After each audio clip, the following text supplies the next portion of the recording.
So I'm going to be going after yet another myth that is talked about repeatedly when discussing economics and working conditions in the United States of America and worldwide. However, first I have to start this video off with something a lot of you are going to take a ton of joy in, and that is me admitting where I was wrong. And where I was wrong was in my last video where I talked about the median age of a white person in America versus the median age of a black person in America.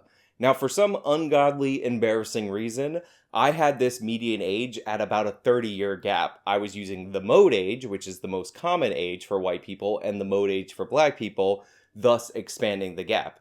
This was incorrect, and it was incredibly stupid. And it was actually stupid in 3 different ways, in that to make a mistake in my videos, I have to make the mistake 3 times. I have to make the mistake when I say it, then I have to make the mistake by not noticing it when I'm editing my timeline, and then I have to make the mistake when I'm adding the graphic in. So really bad job on my part. Now the principle of the point still holds, because the white person's median age of around 44, 45 is in the heart of their peak income earning years compared to the black person's median age, which is actually 34, which is in the beginning, the start of their peak earning years. So that explains some of the gap, which is the overall point I was trying to make. However, when you're off by a factor of 3, when something is 10 and you make it 30, especially in a video where you're talking in terms of 10-year gaps over and over again, it's a pretty terrible mistake. So leave your hatred all over this video and the last video, even though I'm correcting it here. Now, with that being said, we are going to be making fun of this productivity myth that is being pushed by the left wing in the United States of America. This idea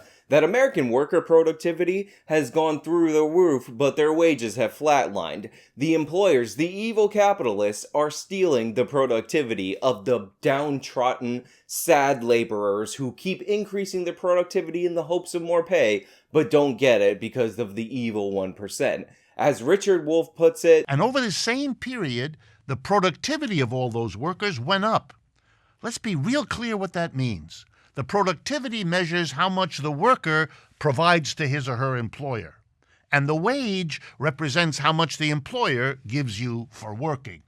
If what the employer gave you is stagnant, hasn't gone anywhere in 18 years, which is what we just said, but the productivity has gone up 1, 2, 3%, depending on where you work, what you're doing is giving more and more to the employer and getting nothing extra for yourself. Productivity is what you, the employee, are giving your employer, and what your employer is supposed to give you as a reward for your productivity is increase in wages. And while productivity is increasing, the wages are not following the increase of productivity. Or we could take it from Cenk Uygur, who has this incredibly accurate and in no way deceptive chart whatsoever. I'll show you a graph. This is one of the most interesting graphs because it goes to show you. Now, look, it seems like, well, that's kind of benign, right? A kind of couple of lines. But let me show you what's happening here and why it's so important. The top line is productivity. And it has consistently gone up all throughout these years, okay? So throughout all these decades, the American worker has been perfectly productive. Great job, guys. And if you notice, throughout all these years, until about 1980, that your income has gone up with your productivity. That makes sense. You were productive and you got better income. Great, that's how capitalism is supposed to work. That's why I'm in favor of capitalism. But around 1980, they changed the rules. And what winds up happening is your median income starts to flatline. Your productivity is still high and soaring, but you do not get the gains from that productivity. Now, if you watched my last video, your alert antennas should be spiking up when you see a chart that compares productivity to family income. And the reason you should be having those antenna up is because the term family income is total nonsense. This is an emotional appeal. The actual term right here is household income. And household income, again, if you remember my last video, is a completely nonsensical stat, because household income isn't measuring the same thing either when comparing groups or when comparing groups over time. Because during this same period of time that the household income hasn't kept up with productivity, one of the things that Cenk doesn't tell you is that the household, the American household, has actually shrank in sizes. So even though the individuals in that household, their wages are going up because there are less people working per household. It looks like their wages are flatlining, even though the fact that there are less people working per household means even if the households are each earning the same amount of money, that's an increase in pay, not a stagnation of pay. Think about it like this. Let's say you have a household in 1980 and their household income is $90,000. But it takes 3 working people to make that $90,000, each of them making $30,000 apiece. Compare that to 2020, where it only takes 2 people making $45,000 in order to get to that $90,000 threshold. Now, the household income is the same, and if you were just comparing households, if you don't take into account the difference in constitution of these households, then you're going to say that the household income has flatlined, even though clearly the individuals per household are better off and have gotten over time a significant increase in their pay, $15,000 apiece. Now, that's not the only way that Cenk and Richard Wolff are being incredibly deceptive when they're talking about wages versus productivity in the United States of America. For example, Richard Wolff is highlighting an article from this website from 2018, and he's talking about how wages have been stagnant in the United States, according to him, from the year 2000 to the year 2018 for college graduates. Now, he says overall they've been stagnant, even though if you look at the information in this website, it is not the case. But more importantly, he's ignoring this key component of the analysis, that the wages have risen back up to 2018 levels for the first time since the Great Recession. Now remember, we were told when the recession was happening that it would take probably a decade for the United States economy to recover from the giant hole that we were in due to the fact that we entered such a huge recession. Well, 2018 is about a decade after the recession happened. So unsurprisingly, what this article is actually saying is that the recovery that was projected to take about 10 years took about 10 years. It's not like people's wages were being held down throughout this entire period. They went up from the year 2000 up until the point of the Great Recession. Then they went down dramatically, and then they started clawing their way back, and this was the first year that they finally reached their point above water. But the greatest deception here is not the cherry picking of numbers or even the ignoring of the changing of households over time like both of these people do when they're presenting these statistics because it's more convenient for their argument. The greatest deception is the way that they describe productivity as something that is coming from the worker. And I'm going to explain to you how there are different types of productivity, and those types of productivity can lead to different outcomes from the people who are actually employed at these companies where productivity is going up. And we'll start with the most basic form of productivity. And I like simple examples, so we're going to start with a simple example. Let's say you have a courier company, people who deliver messages, and this courier company has 10 employees, and these 10 employees can deliver 10 letters a day. At the cost of $1 per letter, that means that these 10 employees are generating about $100 worth of productivity in exchange for their labor, and we're going to put their wages at around $7.50, meaning this is what they make per 10 letters that they're delivering, and the rest goes to cover the overhead of the company and other issues like papers, whatever uniforms, doesn't matter. We're trying to keep this analogy as simple as possible. Now, if these employees start delivering 20 letters a day apiece, that is a doubling of their productivity. And it would make sense, considering that these employees are doubling their productivity, to double their wages. So if they're delivering 20 letters a day instead of $7.50 a day, they're actually going to end up making $15 an hour. And this is a great trade for everybody involved, because the employer has to raise their pay in order to get them to not leave for a competitor. The employees get a doubling in pay, and even paying the employees double their money, the employer's profits actually double. Great exchange all the way around. This is the result of employees' labor increasing their productivity. Now, if this were the only way that productivity could increase, then it would be quite concerning if wages weren't following productivity closely. However, this is a very rudimentary example of how productivity could increase, and it's actually one example of one way that productivity could increase.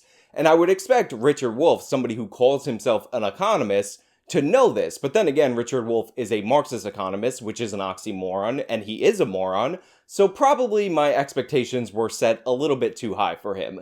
Let's go back to our example of workers delivering messages. Now let's say the boss wants to increase productivity in his company, but rather than try to get more and more productivity out of his employees, he instead invests in a horse and carriage. Now a horse can do the work of 10 men, twice the work of 10 men actually. So the employer, taking his profits that he's made over time, decides that he's going to buy 2 horses and carriages. And these 2 horses and carriages are going to be able to deliver 800 letters total. And it also turns out that the employer can deliver these 800 letters with way less employees than he actually had. So what we're going to do is cut the workforce to 4 people. 1 person to drive the carriage and the other person to load and unload packages or letters at this company. Now, according to a productivity versus labor chart, there has been an increase in productivity for the workforce in that they are all delivering about 200 letters apiece.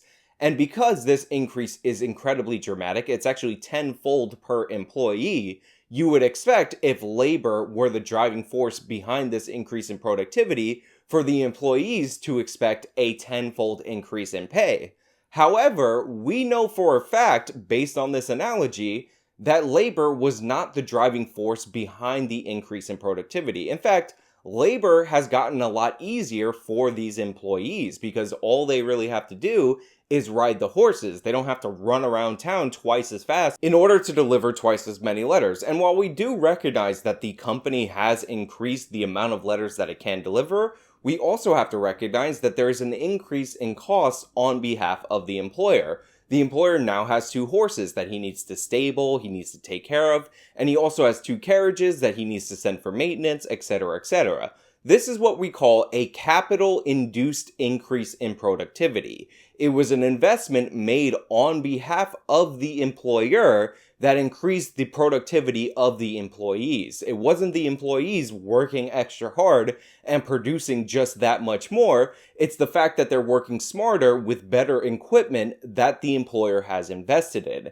And when you have a capital-induced increase in productivity, it looks like on paper that the employees are being more productive because in a way they are. You are getting more output per employee, but clearly the capital investment is the driving force behind the increase in productivity. Now you can scale this up from cars, trains, trucks, all the way to airplanes where employers are investing billions of dollars per aircraft in order to transport goods or services over the course of long distances, and you understand how all of these increasing capital investments can increase the productivity statistically per worker that they employ, and understand why it's incredibly flawed to assume that all the productivity is coming from the worker. But I want to move this over to a more modern example, something that you might understand a little bit better, rather than just scale up this analogy over and over again. And I want to talk specifically about McDonald's because McDonald's is this place that the left is obsessed with, and they talk about the productivity and they talk about the profits and they talk about how the wages need to go up for the McDonald's employees, despite the fact that almost all of the profits in McDonald's are based on capital investments driving productivity, not low-skilled workers just suddenly increasing their productivity. Case in point, have you ever been in the back of a McDonald's kitchen? Almost everything in this kitchen is done by machine. You have a bun that you want toasted. There's a specific machine in the McDonald's that actually toasts the bun for 16 seconds the exact right way every single time. So you put the bun in, you don't have to actually hire a skilled worker to toast it the exact way that the company wants it, and it comes out at the press of a button the exact proper way. How about the condiments? Well, McDonald's actually has condiment distributors that look like this. Again, you're not hiring somebody to reduce waste by putting the exact precise amount, something that takes skills. You're using technology or some kind of mechanization in order to substitute for skills. And this is done repeatedly throughout every process in the assembly line that is a McDonald's kitchen. Now, I'm not saying that the people behind the counter at McDonald's aren't working hard. I've been behind the counter at a fast food restaurant, and I can tell you for a fact that these jobs suck. However, the skills required to work at McDonald's are not increasing for the employees. The technology is increasing, requiring less skills from those employees as more and more of the process is refined through mechanization in order to make those jobs even more low skilled than they actually are. So you would expect, even as productivity would rise in a McDonald's kitchen, because that rise is due to heavy investment on the part of the employer in equipment to increase productivity and not an increase in skills, for wages to not go up that much in proportion to that productivity. And the same is true at multiple other firms across the country. Technology is increasing everywhere in our society, and it's increasing productivity. There are huge capital investments in that technology that's driving that increase in productivity. While the workers might get paid more per worker because they are producing more, in reality, the bulk of that production increase is coming from these capital investments. That part in the middle there between productivity and income, all of that is taken. It seems small in the chart, but in the real world, that is trillions of dollars of productivity. And it is filtered up to the top. Just look at the era where the separation between productivity and wages really started to widen. This is an era marked by great technological revolution in the United States of America, where back-breaking intensive labor jobs really started to hit a decline. These are not coincidences. The fact is, technology is becoming a substitute for these difficult jobs that require a lot of labor, and all of the productivity, or a huge portion of the productivity, comes from those capital investments. I'm sure you heard the phrase that capitalism requires land, labor, and capital, but for some reason, these progressives tend to ignore the capital part and pretend like it doesn't exist. However, even the land, labor, and capital can be a little bit deceptive, because a lot of times capitalism requires land, labor, and to a certain extent, or capital, as capital increases can be a substitute for labor in a lot of circumstances. Look, the fact is, charts like this and the people who present them are counting on the fact that you don't have context for the information that you're receiving in order to use you to forward their political agenda. Because they know for a fact that if you had the actual context for this information, there is no way, shape, or form you would be aligned with them politically. They're counting on your ignorance. You need to examine not just the charts, not just the statistics, but what these categories actually mean so you can come to more accurate conclusions. Because more times than not, as I've been going through this economic data, I find that the metrics are weighted in such a way in order to come out to certain basic political conclusions. And when you actually try to level off the metrics, when you actually try to make them more fair or more representative of reality, you come to completely different conclusions. And it's not a coincidence that we go with publicly one set of data over another. But hey, those are just my thoughts. Let me know your thoughts down in the comments below. If you like the video, then show me by leaving a like. You can subscribe for more content. Follow me on all my social medias. You can support me via the support links in the description box. This has been me talking about the deceptive nature of productivity charts when talking about economics. Till next time.